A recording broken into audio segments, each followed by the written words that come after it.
Hello viewers, চলে এসেছি আমি আজ তোমাদের সাথে কিছু কথা শেয়ার করার জন্য।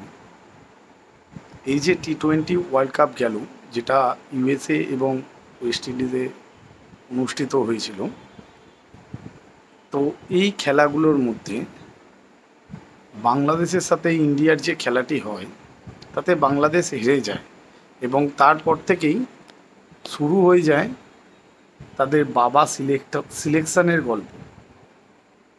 তাদের প্রথম বাবা ছিল পাকিস্তান, পরের বাবা এলো অস্ট্রেলিয়া, 3 নম্বর বাবা ছিল ইংল্যান্ড এবং শতকার শেষ চতুর্থ বাবা ছিল সাউথ আফ্রিকা।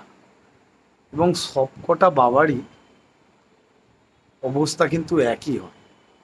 এখন বাংলাদেশের নতুন বাবা হচ্ছে ইন্ডিয়া। তো তোদেরকে ভাই আগে থেকেই বলি, তোরা যেখানে ইন্ডিয়াকেই বাবা বানাবি, তো এত লাফালাফি করার কি আছে ভাই? ইন্ডিয়া তোদের বাবা ছিল, আছে আর থাকবে, এটা মাথায় রাখিস। Thank you.